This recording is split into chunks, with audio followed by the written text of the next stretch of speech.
Hello दोस्तों, मैं कौस्तुभ। आज हम बात करेंगे यूपीएससी प्रीलिम्स के बारे में। ये दूसरा सेशन है। पहले सेशन में हमने बात की थी आपके टेम्परामेंट के बारे में। आज के सेशन में हम बात करने वाले हैं कुछ ऐसे सवालों के बारे में जो आपके मन में उठते होंगे अभी, जब यूपीएससी प्रीलिम्स बहुत पास में आ गई है। ऐसे कौन से सवाल है? सबसे पहले, आप पढ़ रहे हैं, रिवाइज कर रहे हैं, तो कितनी रिविजन्स आपने टारगेट करनी है कोर के लिए, करंट के लिए? दूसरा सवाल, आप जो प्रैक्टिस करते हो तो कितने सवाल आपने सॉल्व करना है?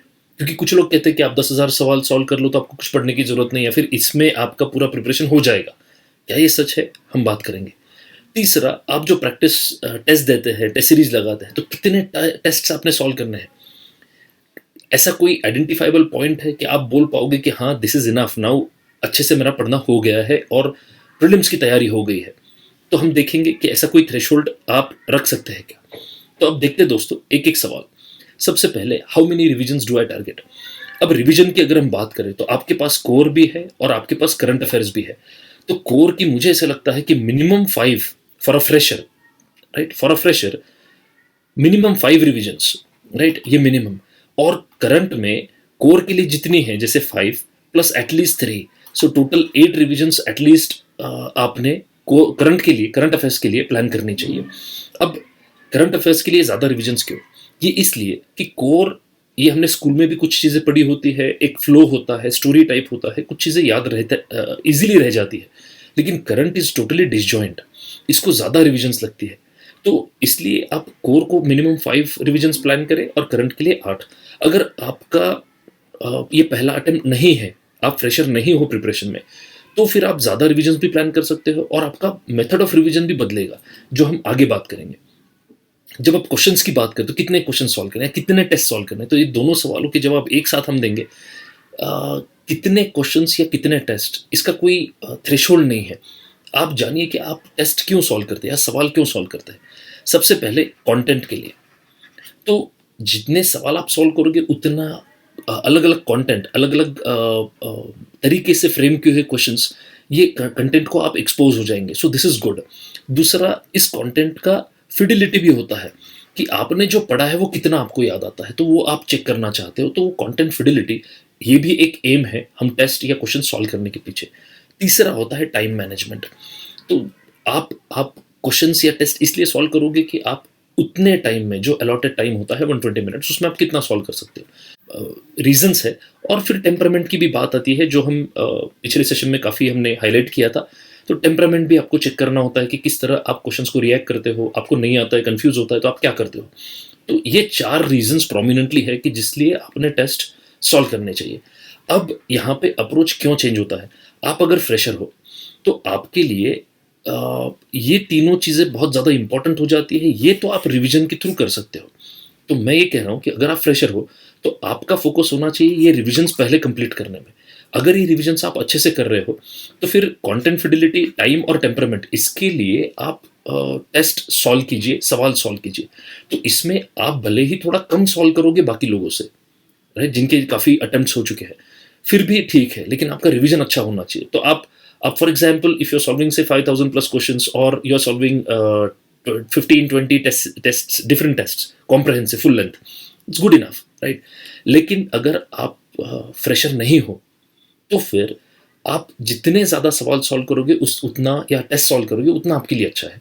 तो फिर आप पहले टेस्ट सॉल्व कर रहे हो, उसमें से वीक पॉइंट्स आइडेंटिफाई कर रहे हो, फिर पीछे जाके आप उसका सोर्स निकाल रहे हो, फिर कोर को रिवाइज कर रहे हो उस कंटेक्स्ट में। So that can be a good strategy, but fresher के लिए वो स्ट्रैटेजी मैं प्रिस्क्राइब नहीं करूँगा। Last question was how much is enough. Believe me, there is no point where you can feel कि हाँ दिस इज इनफ। आप कितना भी पढ़ लो, यूपीएससी का एग्जाम है, प्रीलिम्स है, तो बहुत अनसर्टन होता है, तो आखिरी दिन तक आपको लगेगा नहीं ये मेरा बाकी है, ये रह गया है। लेकिन आप अगर कोर के 5+ रिविजन्स अच्छे से करके जा रहे हो एज अ फ्रेशर, करंट के रिविजन्स कर रहे हो 8 से 10 अच्छे से, आपने साल भर करंट अफेयर्स अच्छे से प्रिपेयर किया है, आपने प्रीवियस ईयर्स क्वेश्चंस का अच्छे से स्टडी एनालिसिस किया है, तो मुझे नहीं लगता आपको बहुत ज़्यादा दिक्कत इस प्रोसेस में आएगी। नेक्स्ट, अब मैंने क्या किया है कि जो प्रोमिनेंट प्रॉब्लम्स कैंडिडेट फेस करते हैं प्रीलिम्स के प्रिपरेशन में और एग्जाम में, उनको मैंने कंपाइल किया है। ये एग्जॉस्टिव लिस्ट नहीं है, इसके अलावा भी कुछ सवाल आपके मन में आएंगे। ऐसा अगर होगा तो आप उसको नीचे कमेंट बॉक्स में लिख दीजिए, या आप मेरे ऐप पे भी आ सकते हैं, वहाँ पे you can simply message me and I reply you. So अभी जो मुझे कॉम्प्रहेंसिवली कवर करते आया वो सब प्रॉब्लम्स मैंने यहाँ पे डिस्कस करने की कोशिश की है। तो सबसे पहले इस स्लाइड पे हम देखेंगे जो सवाल होता है कि should I solve all 100 questions, और किस चीज़ को प्रायोरिटी दी जाए, अटेम्प्ट को प्रायोरिटी दी जाए या एक्यूरेसी को प्रायोरिटी दी जाए।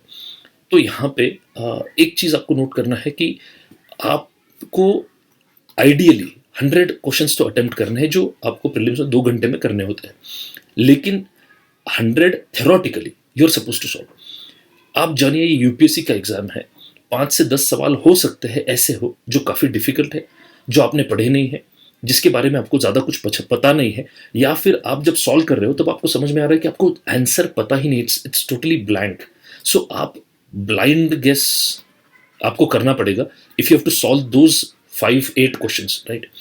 तो इसका फाइन लाइन कैसे आप चूज करें कि कितना अटेम्प्ट होना चाहिए, मुझे ऐसा लगता है कि आइडियली आपको सब सवाल सॉल्व करना है, लेकिन प्रैक्टिकली हम जानते हैं कि कुछ सवाल होंगे कि जहां पे आपको जवाब पता ही नहीं है, इट्स प्योर ब्लाइंड गेस। अगर आपको मार्क करना ही है तो आप रैंडमली मार्क कर रहे हो एबीसीडी में से, तो मैं ये कहूंगा कि ऐसा अटेम्प्ट ना करें। ये जो ब्लाइंड गेसेस है ये जितना मिनिमम हम रखें उतना बेहतर, क्योंकि आप नहीं चाहते कि साल भर आपने जो पढ़ाई की है, इतना मेहनत किया है, वक्त दिया है, आपका एग्जाम और आपका फ्यूचर ऐसे ब्लाइंड गेसेस पे अगर डिसाइड करना है तो ये बहुत अच्छी बात नहीं है।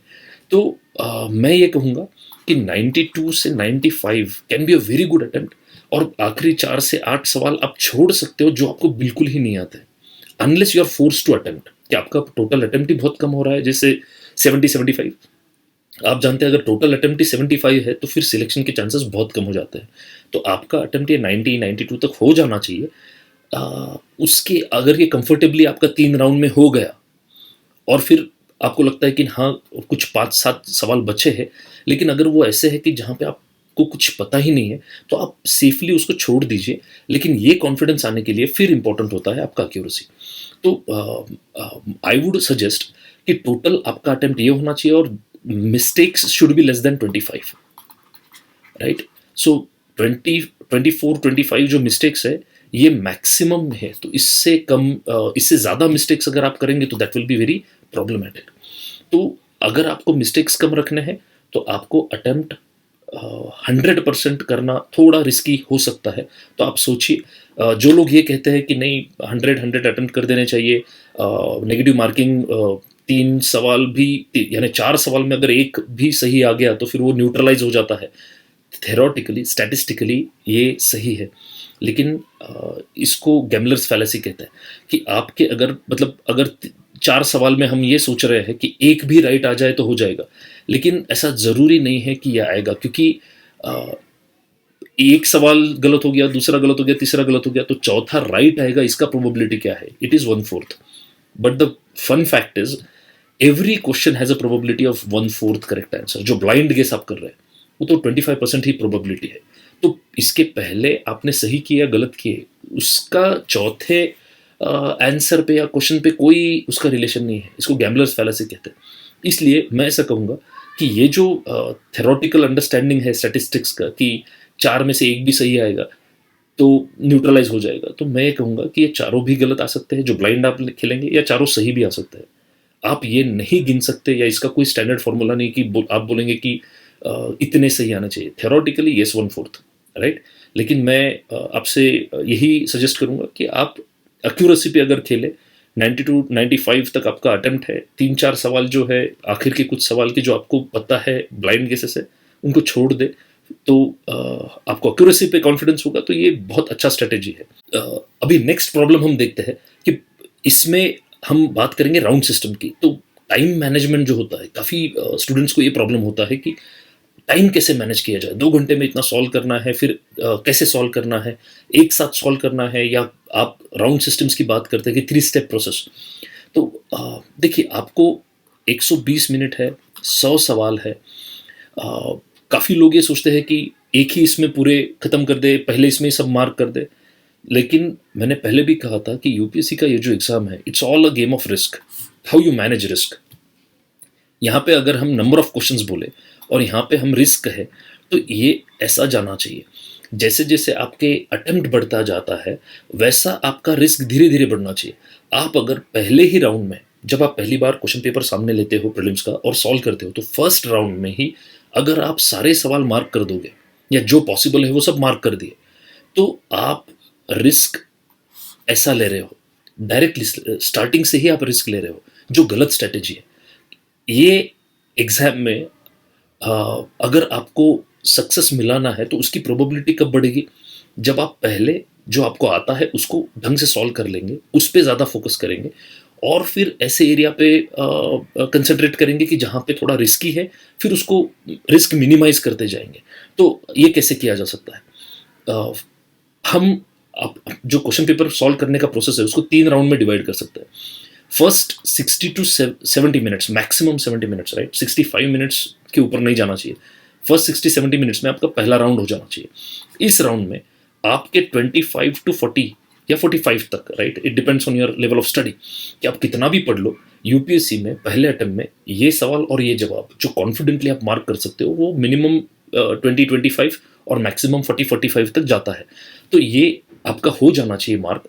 प्लस जो बाकी सवाल है, मतलब जो टोटल 100 है, ये और इसमें से जो बचेंगे वो, ये पूरे आपके कैटेगराइज हो जाने चाहिए। जो बचे हुए हैं इनका कैटेगराइजेशन हो जाना चाहिए। ये कैटेगराइजेशन 3 कैटेगरीज में आप कर सकते हो। सो टू रिपीट अगेन, आप फर्स्ट राउंड में हो, आपने से 30-35 मार्क कर दिए जो आपको कॉन्फिडेंट थे, लेकिन जो बाकी है वो आपने छोड़ने नहीं है, उसको कैटेगराइज कर देना है। उनको 3 कैटेगरी में आप डिवाइड कर सकते हो। पहला कैटेगरी उसका ये रहेगा कि जो आपको बिल्कुल ही आता नहीं है, तो उसको आप राउंड कर दोगे या सर्कल कर दोगे। तो 25 नंबर का क्वेश्चन है तो उसको सर्कल कर दिया। सर्कल का मतलब ये है कि आपको कुछ भी नहीं आता।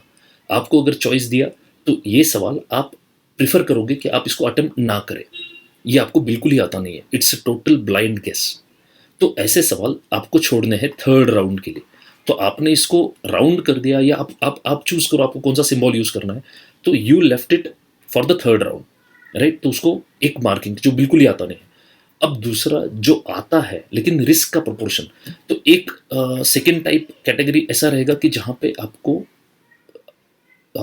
सवाल भी आता है, ऑप्शंस भी पहचान के है, सिर्फ कॉन्फिडेंस नहीं, 100%।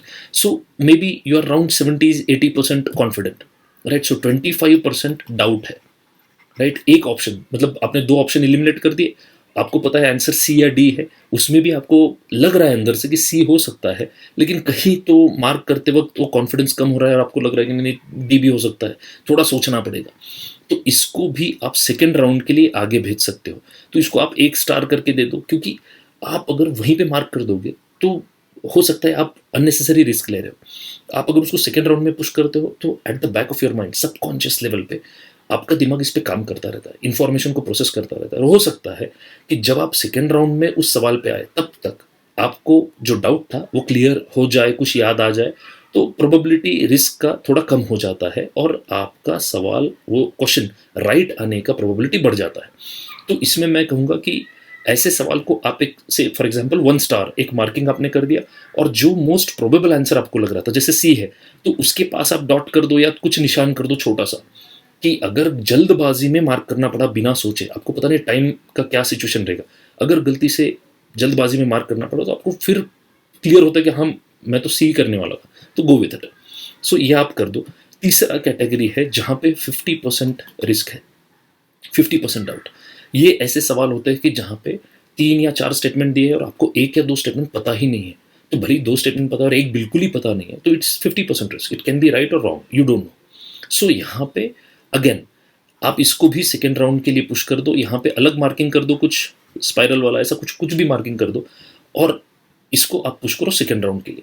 तो अब पहले राउंड में आपने क्या किया, आपको जो कॉन्फिडेंट आते थे ये सब आपने सॉल्व कर दिए, और जो बचे हुए थे, से यहाँ पे 160 फॉर एग्जाम्पल, तो इसको 3 कैटेगरी में बांट दिया। एक कैटेगरी जो थर्ड राउंड के लिए चली गई, बिल्कुल ही आते नहीं है। दूसरी कैटेगरी जहाँ पे आपको थोड़ा सा डाउट है, तो इनको सबसे पहले सॉल्व करोगे आप सेकेंड राउंड में, और तीसरे इनको सेकेंड राउंड में ही सॉल्व करोगे, लेकिन ये कैटेगरी होने के बाद फिर इसको आप सॉल्व करोगे। So this is your first round. ये सब आपका हो जाना चाहिए 60-70 मिनट्स में।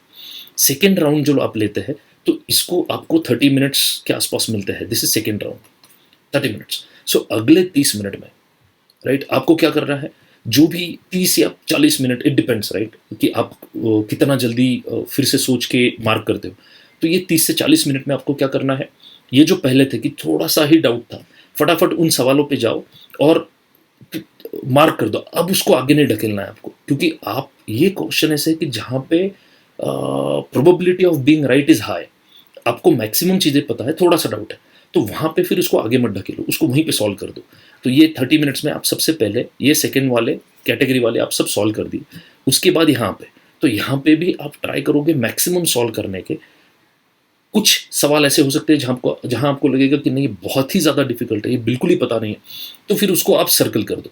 तो अगर सर्कल कर दिया इसमें, तो वो जाता है थर्ड राउंड में। फिर ये सेकेंड राउंड होने के बाद आखिरी 15 मिनट्स, राइट, थेरोटिकली, तो वैसे यहाँ पे अगर 70 हो गए, 30 हो गए, 15, तो आपका पेपर ही खत्म हो रहा है। तो डिपेंड करता है, थोड़ा बहुत आगे पीछे 5-10 मिनट होगा।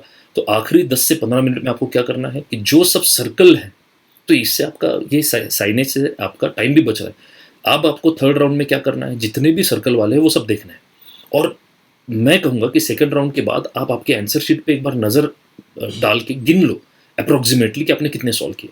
अगर आपको लगता है कि अब मेरे से 75 तक हो चुके हैं 2 राउंड के बाद, तो फिर आपको पता है कि 90 के लिए आपको और 15 ही सॉल्व करना है। तो जितने सर्कल्स हैं उसमें से 15 तक आप सॉल्व कर लो। तो you have a liberty of से 5 to 8 questions which you can simply leave, let go, right. बाकी आप अच्छे से सॉल्व कर लो। तो मुझे लगता है ऐसा अगर स्ट्रैटेजी आप 3 स्टेप का फॉलो करोगे, तो इसमें आपका रिस्क कम रहेगा, एक्यूरेसी बढ़ेगा और मिस्टेक्स भी कम होंगे, सिलेक्शन का चांस बढ़ जाता है। So this is about the round system. Let us look at the next problem. यहाँ पे ऐसा है कि लोग काफ़ी बार कहते हैं कि I make silly mistakes, right, confuse हो गया मैं ऑप्शंस के बीच में और सिली मिस्टेक कर दी। मैं कहूँगा कि ये जो कुंग फू पांडा में सीन था, तो मास्टर उगवे कहते हैं कि है ना, no, if you are planting a peach seed, you don't get apples और ऑरेंजेस, राइट, आपको पीच ही मिलेगा। तो आई मेक सिली मिस्टेक्स। तो ये जो एग्जामिनेशन हॉल में मिस्टेक्स होती है ना, ये सिर्फ वहाँ की मिस्टेक्स नहीं होती। वहाँ होने वाली सिली मिस्टेक्स ऐसी ही होती है कि जो, या फिर वहाँ होने वाला कन्फ्यूजन वो ऐसा ही होता है कि जो आपके पढ़ाई के टाइम पे आपने गलतियाँ की है। सो फॉर एग्जाम्पल, अगर जो कन्फ्यूजन आपके दिमाग में, या जो क्लैरिटी चाहिए या क्लैरिफिकेशन आपने करना चाहिए था, कंपैरेटिव एनालिसिस करना चाहिए था पढ़ते वक्त, वो अगर आपने नहीं किया है, तो फिर उसका कॉन्सिक्वेंस आपको एग्जामिनेशन हॉल में होगा कि वहाँ पे कन्फ्यूजन हो जाता है। सो मैं मानता हूँ कि वहाँ जो गलतियाँ होनी है, 2-3 गलतियाँ आप सिली मिस्टेक्स हो सकती है, right, to err is human, there is no problem. लेकिन 2-3 से ज़्यादा गलतियाँ अगर वहाँ ऐसी जा रही है कि जो अवॉइडेबल थी, तो आपके प्रिपरेशन में प्रॉब्लम है। तो आज ही आप जो पढ़ रहे हो उसको ध्यान से पढ़िए। जहाँ पे भी आपको ऐसा लगता है कि ये कंफ्यूज हो रहा है, तो उसको वहीं क्लैरिफाई करो, क्लैरिटी ऑफ थॉट रखिए, कंपैरेटिव एनालिसिस से पढ़ाई कीजिए प्रीलिम्स की, ताकि सारे कन्फ्यूजन्स जो आपके दिमाग में हो सकते हैं वो आज ही हो जाए पढ़ते हो। एग्जामिनेशन हॉल में उसको बाहर मत आने दीजिए। कन्फ्यूजन के लिए वही है कि आप कंपैरेटिव एनालिसिस, ये अगर मेथड यूज़ करेंगे तो आपको प्रॉब्लम नहीं होगा, एग्जामिनेशन हॉल में कन्फ्यूजन कम रहेगा। अब और क्या प्रॉब्लम्स आते हैं, काफ़ी बार स्टूडेंट्स कहते हैं कि डिफ़िकल्ट क्वेश्चंस पहले आ गए, तो पीपल फ्रीक आउट, राइट। ऐसा लगना, एकदम से एग्जाइटी बढ़ जाता है और फिर लगता है कि नहीं नहीं, ये तो पेपर हाथ से गया, ये अटेम्प्ट तो गया, सवाल बहुत बड़े बड़े हैं, या फिर ये तो मैंने पढ़ा ही नहीं है, मुझे तो कुछ आ नहीं रहा है, बाकी लोग सॉल्व कर रहे हैं। या फिर जल्दबाजी में सर्कल साइड में कर देते हैं, जहाँ 5 का आंसर सी था तो 6 में मार्क कर दिया। गलतियाँ होती है, या फिर अनएक्सपेक्टेड इवेंट्स होते हैं, आपने अटेंडेंस रॉन्ग मार्क कर दिया, या आपके अटेंडेंस में आपके आगे या पीछे वाले कैंडिडेट ने सर्कल कर दिया, तो आपका तो कोई गलती नहीं था। कुछ भी ऐसा होता है कि जो अनएक्सपेक्टेड है, जो आपकी एंग्जाइटी शूट करता है, एग्जामिनर वहाँ पे है, इन्विजिलेटर अच्छा बिहेव नहीं करता, कुछ भी हो सकता है। मैंने जानबूझ के ये पिक्चर यहाँ पे रखा है, क्यों? पानी की एक क्वालिटी है, फ्लूइडिटी, फ्लेक्सिबिलिटी। कितना भी आप कुछ भी कर लो, अगर पानी हिमालय से निकला है तो वो समंदर जाके रहेगा। कोई भी पत्थर, कोई भी ऑब्स्टेकल पानी को, नदी को रोक नहीं सकता समंदर के साथ मिलने से। तो आपका एटीट्यूड एग्जामिनेशन हॉल में ऐसा ही चाहिए। मुझे याद आता है, आप में से कुछ लोगों ने देखा भी होगा वाइकिंग्स, रैग्नार। तो एक डायलॉग पेरिस में जब रोलो जाता है तो वो कहता है कि मेरे जो लोग हैं इनको ऑब्स्टेकल्स ये पता नहीं है। कोई भी प्रॉब्लम आता है तो वो सिर्फ उसको पार करने के दृष्टिकोण से, पर्सपेक्टिव से ही देखते हैं। सो ये जो एटीट्यूड होता है पानी जैसा फ्लूइड, कि व्हेन अ प्रॉब्लम अराइव्स, कुछ भी होता है तो आपका फोकस किस चीज़ पे चाहिए। आपके पास 2 घंटे है, आपके पास 100 सवाल है। एग्जामिनर क्या कर रहा है, आपने अटेंडेंस कहाँ मार्क किया, बाकी लोग क्या कर रहे हैं, कितना भी वहाँ पे कुछ भी हो रहा है, पंखा चल नहीं रहा है, नो मैटर, बाहर बैंड चल रहा है, बैंड बाजा चल रहा है, कुछ नहीं। आपके पास 120 मिनट है, 100 सवाल है। पानी जैसा एटीट्यूड रखिए, आपको एक खत्म करना है। आपको सिर्फ इतना पता है कि मुझे ये 100 सवाल खत्म करने हैं, एक एक करके। सो ये अगर एटीट्यूड आप रखोगे तो आपका ध्यान ये क्वेश्चन पेपर पे रहेगा। दूसरा, ये जो है डिफिकल्ट क्वेश्चंस अपीयर फर्स्ट, ठीक है, यही एटीट्यूड रखिए, फ्लूइडिटी। चलो ठीक है, इधर से डिफिकल्ट आ रहे मैं उल्टा शुरू करता हूँ, वहां से डिफिकल्ट लगा तो फिर मैं 50 से शुरू करता हूँ। रैंडमली मत शुरू करो, कैलकुलेट करने में मुश्किल होती है। सो 50 से शुरू करो, बाद में पहले 50 वाले देख लेना। See, you just have to go through it. आप वहां पे रुक नहीं सकते, आप टेंशन नहीं ले सकते। वो सब एक बार आप एग्जामिनेशन हॉल के बाहर आ गए, फिर आपको सोचने के लिए, रिफ्लेक्ट करने के लिए, दुख मनाने के लिए बहुत टाइम है। लेकिन तब तक अगर आपको मनाना ही है तो पिछले आपके पढ़ाई पे, लेकिन तब तक 120 मिनट 100 सवाल, उसका वो ध्यान आपका हटना नहीं चाहिए। तो दोस्तों, अभी हम देखेंगे हमारे ब्रेन के प्रोसेसिंग के बारे में। डैनियल कानेमन और अमर टवर्स्की, उनकी जो किताब है थिंकिंग फास्ट एंड स्लो, और उसके पहले जो पूरा रिसर्च उन्होंने लिखा है, उस रिसर्च में वो कहते हैं कि हमारे ब्रेन में 2 टाइप की प्रोसेसिंग होती है, सिस्टम 1 एंड सिस्टम 2। सिस्टम 1 क्या है, जब आप ड्राइविंग करते हैं तो आप एक्सीलेटर बढ़ा रहे हो, ब्रेक लगा रहे हो, क्लच दबा रहे हो, ये सब ऑटोमेटिक ऐसा होता है। तो system 1 is reflexive, automatic, mechanical. System 2 क्या है, जब आप कोई इंपॉर्टेंट डॉक्यूमेंट पढ़ रहे हो, उसके क्लॉजेस पढ़ रहे हो, उसके कॉन्सिक्वेंसेस के बारे में सोच रहे हो, जब आप पूरा ध्यान किसी चीज़ पे लगा रहे हो, तो ये है आपका सिस्टम 2। तो आप समझ गए होंगे कि जब प्रीलिम्स की बात है, जब आप सवाल सॉल्व कर रहे हो, तो ये ज़रूरी है कि आप सिस्टम 1 पे बहुत ज़्यादा रिलाई ना करें। आपका सिस्टम 2 एक्टिव होना चाहिए। ये क्यों? क्योंकि आप सोचिए कि जिस तरह यूपीएससी के रिसर्चर्स ने पेपर्स बनाए हैं, एग्जामिनर्स ने पेपर्स बनाए हैं, वो क्वेश्चंस में काफ़ी डिस्ट्रैक्टर्स ऐड करते हैं कि एंग्जाइटी में, स्ट्रेस में, जब आप बहुत जल्दबाजी में सॉल्व कर रहे हैं तो आप गलतियां करें।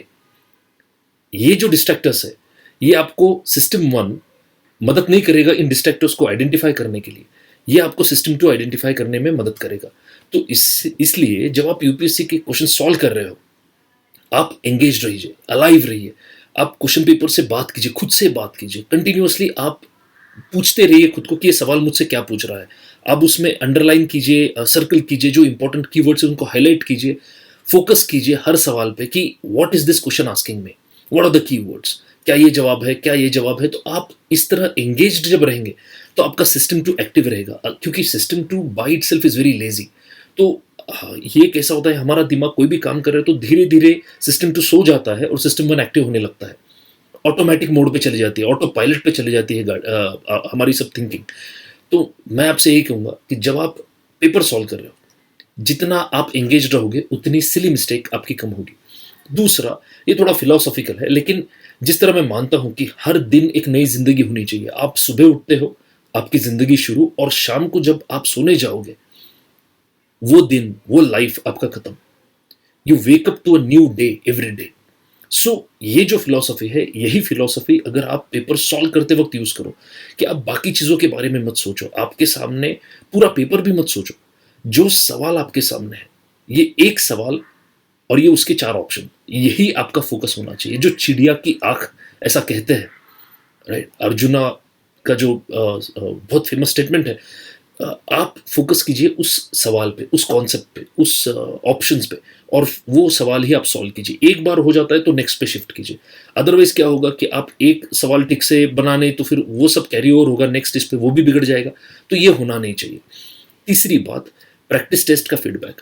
मैं काफ़ी स्टूडेंट जिनको मेंटर करता हूँ, वो मुझे पूछते हैं कि स्कोर इतना ही आ रहा है या इसी टाइप के सवाल मेरे गलत हो रहे हैं। मैं आपसे कहूँगा, कोई भी प्रैक्टिस पेपर जो मार्केट में अवेलेबल है, कोई भी पेपर यूपीएससी का जो क्वेश्चन पेपर होता है प्रीलिम्स का, उसको मिमिक नहीं कर सकता, उसके जैसा स्टैंडर्ड नहीं सेटअप कर सकता, और वो कंडीशंस आप बाहर रिप्लिकेट नहीं कर सकते जो एग्जामिनेशन हॉल में होता है। इसलिए ये जो मार्क्स का फीडबैक होता है, ये इतना इंपॉर्टेंट नहीं होता। यूपीएससी जब सवाल बनाते हैं या क्वेश्चन पेपर फ्रेम करता है, तो यूपीएससी का क्वेश्चन पेपर बहुत बैलेंस्ड होता है। कुछ सवाल इजी रहेंगे 15-20, उसके बाद मीडियम डिफिकल्टी के मैक्सिमम क्वेश्चंस रहेंगे और फिर से 15-20 क्वेश्चंस बहुत डिफिकल्ट रहेंगे। तो ये बैलेंस यूपीएससी को रखना पड़ता है, क्योंकि वो चाहते हैं कि जो स्कोर्स है बच्चों के वो नॉर्मल गॉसियन कर्व आए, नॉर्मल कर्व में आए, ताकि वो डिफरेंशिएट कर पाए।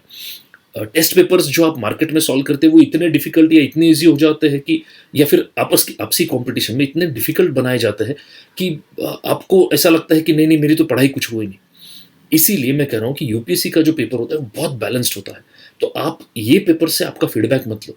फीडबैक लेना है तो सवाल के लेवल पे लो, कि ये सवाल मैंने पढ़ा था, ये कंसेप्ट मैंने पढ़ा हुआ है, मुझे अप्लाई क्यों नहीं करते आया, क्या गलत हुआ, जब मैंने गलत ऑप्शन चूज किया तो मेरे दिमाग में क्या थॉट प्रोसेस था। तो आप एक क्वेश्चन के लेवल पे आपका थिंकिंग इसके बारे में सोच के अगर उसको एनालाइज करोगे तो आपको समझ में आएगा कि किस टाइप के सवाल किस कंडीशंस में आप गलतियां करते हैं। इसलिए मैं फिर से कह रहा हूं कि जो फीडबैक आपको लेना है प्रैक्टिस से, वो क्वेश्चन पेपर या स्कोर के उसके फाइनल स्कोर के हिसाब से मत लो, उसका कोई मतलब नहीं बनता। सवाल के बेसिस पे मैंने ये पढ़ा था, मुझे क्यों नहीं आया, क्या गलत हुआ, किस टाइप के सवाल गलत हो रहे, इस पे आप फोकस करो। इसके आगे कुछ फाइनल पॉइंट्स मैं कहूंगा कि जो एक बिग पिक्चर है उसकी तरफ आप ध्यान दो। ये एक एग्जाम है, ये आपकी जिंदगी नहीं है। उसमें भी ये एक अटेम्प्ट है, उसमें भी एक पहला स्टेज है जो प्रीलिम्स है। तो आप अगर आपकी पूरी लाइफ के बारे में सोचेंगे उस 2 घंटे में, तो आपका नुकसान हो जाएगा। ये 2 घंटे आपकी जिंदगी नहीं डिसाइड कर सकते। हाँ, वो आपका अटेम्प्ट डिसाइड कर सकते हैं, आपने 1 साल मेहनत की है, लेकिन फिर इसका बर्डन लेके आप अगर एग्जामिनेशन हॉल में जाएंगे तो आपका नुकसान होगा, आप ज्यादा एंग्शियस हो जाएंगे। इसलिए एक बड़ा गोल आपके सामने रखना है कि हमारी जो जिंदगी है उसमें आपको एक अच्छा काम करना है। वो अगर करना है तो उसके बहुत सारे रास्ते हैं, उसमें से एक रास्ता आपने चुना है कि मुझे सिविल सर्विसेज का एग्जाम देना है। वो देते वक्त ये पहला स्टेज है जो आप फेस कर रहे हो। तो सारा टेंशन, सारा बर्डन अगर वो 2 घंटे में ही आप लोगे, तो फिर पूरी जिंदगी में इतना जो काम करना है वो आप कैसे कर पाओगे।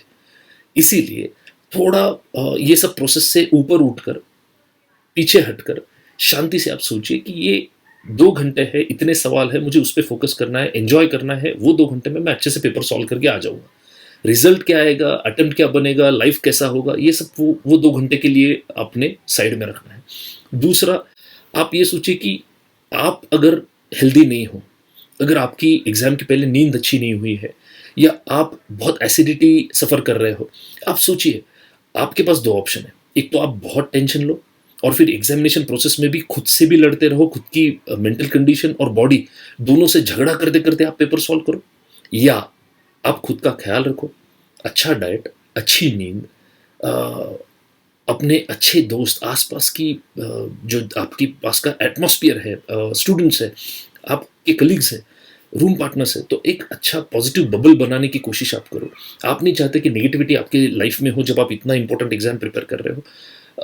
आप खुद का ध्यान रखोगे तो आपका पेपर भी अच्छा ही जाएगा। और होता है ना, थोड़ा लंबी रेस का घोड़ा बनना पड़ता है।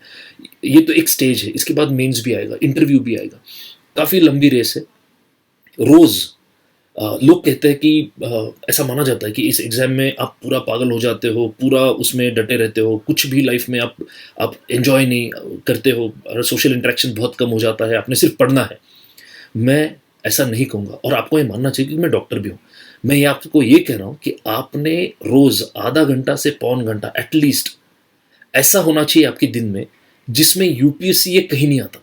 नहीं तो आप रूम पे हो तो वहाँ पे रूम पार्टनर्स यूपीएससी करते हैं, आप लाइब्रेरी में जाते हो तो वहीं सब प्रेशर कुकर में बैठे हो, आप चाय पीने भी जाते हो तो वहीं पे वो सब क्राउड होता है जो यूपीएससी वाला है। ये आपके लिए हेल्दी नहीं है।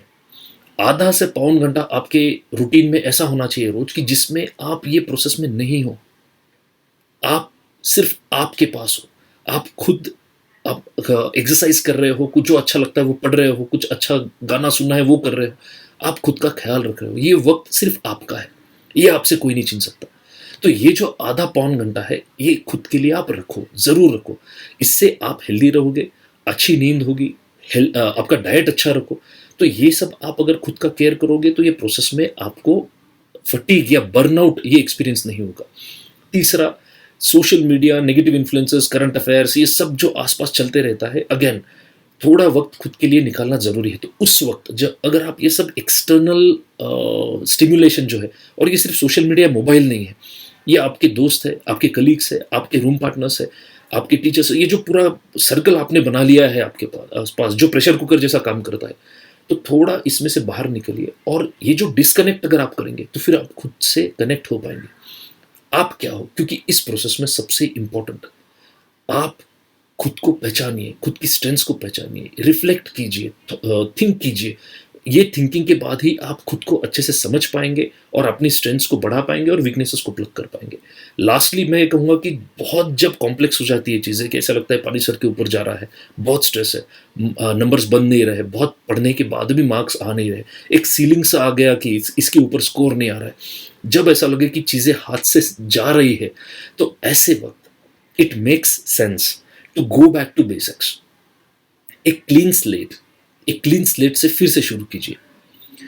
आपको अगर ऐसा बहुत ओवरवेलमिंग हो गया तो किसी से बात कीजिए, अपने मन को हल्का कीजिए, वो दिन जाने दीजिए, एक अच्छी नींद, एक चेंज लीजिए, और फिर नेक्स्ट डे से एक क्लीन स्लेट से आप शुरू कीजिए। एक वाइट पेपर, एक A4 शीट पेपर लीजिए, उसमें आप लिखिए कि इतने सब्जेक्ट्स, उसकी ये रेफरेंस बुक है और इतना मेरा पढ़ के हुआ है, उसमें क्या बचा है, वो फिर से एक बार बेसिक से आप शुरुआत कीजिए। ये बहुत इंपॉर्टेंट है कि ये जो फ्लो होता है, कभी कभी ऐसा हो जाता है कि इतना हम उसमें ड्रिफ्ट हो जाते हैं कि हमको समझ में नहीं आता कि कितना आगे हम बढ़ चुके हैं या कितना हमारा बाकी है, समझ में नहीं आता। तो जब चीज़ें हाथ के बाहर जाने लगे तो थोड़ा रुकिए, जल्दबाजी में आगे मत भागिए, रुकिए, स्टॉक लीजिए चीज़ों का कि कितना हुआ है, कितना बाकी है, और फिर एक फ्रेश माइंड से फिर से शुरू कीजिए, हिम्मत मत हारिए। सो ये मेरी तरफ से था सब आपके लिए, प्रीलिम्स के लिए गाइडेंस। अगर इसमें से कोई भी चीज़ हो या ऐसी कोई चीज़ हो जिसके बारे में मैंने बात नहीं की है लेकिन आप डिस्कस करना चाहते हो, तो you are most welcome on my app, download it and you can talk to me any time. So इस वीडियो को आप लाइक कीजिए, शेयर कीजिए, और इस पे अगर आपको कुछ कमेंट है तो आप इसमें ज़रूर डालिए। आज के लिए बस इतना ही। Thank you.